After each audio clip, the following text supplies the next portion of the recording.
welcome to another episode of Jacob's House of Rock.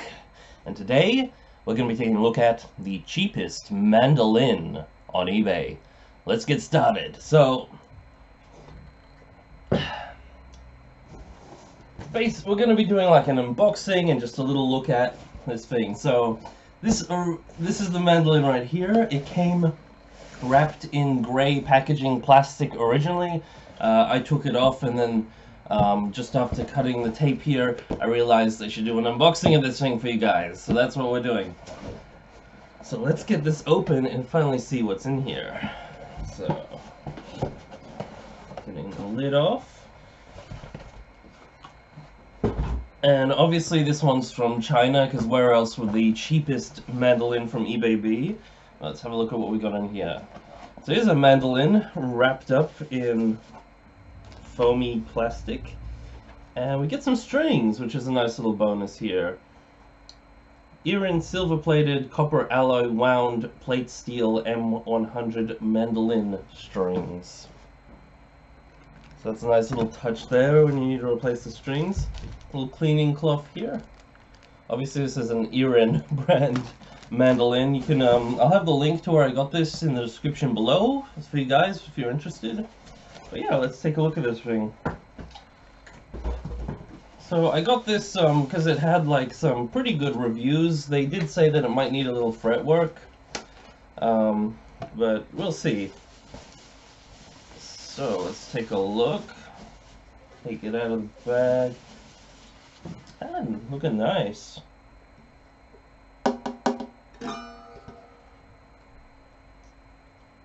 Well, the finish seems to be done really nicely. It looks really clean, really fancy.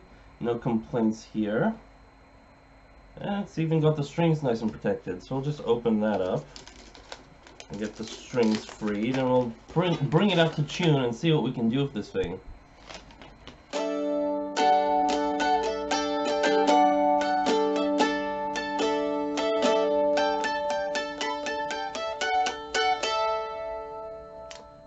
Alright guys, so I finally got this in tune. I'm actually filming this the next day, but never mind that. I had to go somewhere and stuff, but I've spent some time with this thing and I put it in tune, so now I feel like I can kind of talk about it a bit more in depth with you guys. So the first thing that I'll bring up is, because I'm a stupid head, I thought that a mandolin was tuned kind of the same way like a 12-string guitar, where it has two strings at different octaves. Hence I broke a string because I was tightening it too much. So that's all on me. Completely my fault, unfortunately, but you know, this thing came with a pack of extra strings, and strings aren't too expensive or anything, so easy to replace. I will make sure I don't do that again. Stupid. Anyway, so you know, it's now nicely in tune. Basically you tune it like a violin. It's like G, D, A, E, or something like that, and both strings are tuned to the same octave. So in practice, it's basically a 4-stringed instrument, but technically it has 8 strings. They're just 2 strings for the same note. And then you get that nice sort of full sound where you got a little bit of delay between the both strings being hit. So you got a really cool sound, and this thing sounds really nice. It, you know, resonates quite well. So just to kind of show you guys this instrument a bit closer, you see, for the most part, it's I'd say it's really nicely made. Although there are some, you know, this was the cheapest one that I could find, and there are definite cutbacks. Like, just going into the positives first, like, the coloring on this thing is really beautiful. They have this nice smoky black, I'm not going to call them highlights, but sort of darker areas that help to highlight the brighter wood grain. And these look really nice, that, you know, even on the headstock here, and down, especially on the neck. The grain of this wood is really nice as well. Hopefully you could see that clearly there. And you know, it's got nice binding, which is done pretty well. No problems with the binding, I'd say. Playability wise, it's, you know, it works. Everything seems to be intonated pretty well.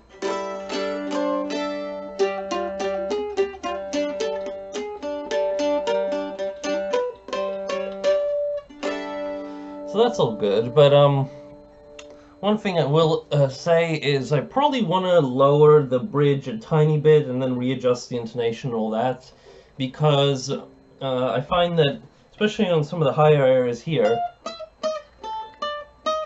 just for playability, like, you can play it, but you got to press down quite hard, especially to get the strings to sort of sit in between these really tiny frets. Might be a little easier with somebody with smaller hands, but for me, with my big hands, it's a bit fiddly, and I feel like a slightly lower action will help with that. Just to show you guys, when you are replacing the strings, you slide this bit off, and here, hold on. Here you've got little clips that you hook the strings around. They're all pretty self-explanatory, and there are other videos on that online which you can look up. It's got a little strap holder down here, and you probably have to like hook it under the headstock or something, like an acoustic guitar, if you're gonna wear it, I think. And the build quality of all the you know, the echo chamber and all that's really nice. Like I said, it resonates nicely, but there are some areas like even under this scratch plate, there's a piece of wood here, and it's just a very rough piece of wood that's not polished or anything nice. It kind of is cut a bit at an awkward angle as well, so I'll just show you that. It has a couple of just things that if you really look closely, you can see some rough edges, like even on the binding on the edge here, and that little bit of wood there. The bridge too looks a little bit rough if you look closely at it, especially where the strings are sitting in it. Some of them are pretty deep in these little grooves. Whilst others are sort of sitting on top. So there's a few rough areas, and even, especially like, I don't even know how I can get this on camera, but under the beginning of the neck here, that area isn't finished at all, so it's a hidden area, so it's not that big a deal. But even just has, like, the edge of it is cut weirdly, where it has just a little bit on the side here that's sticking out, because it's just gloss that's piled up on the side, and so it's not flush with the rest of it under here. So it's, you know, there's a couple little bits like that, but overall it works pretty well. I think I already mentioned that the tuning pegs are pretty stiff, but that's no big deal. I'll probably, if you put some WD-40 or some sort of oil in that, that'll help that.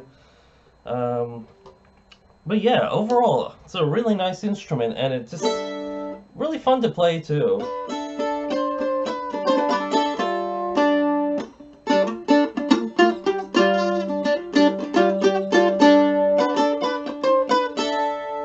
And yeah, so if you are looking for an affordable mandolin, I actually do recommend this one. Although, like I said, the main thing is I probably will be lowering this bridge here, because although the action isn't terribly high, it does feel pretty stiff.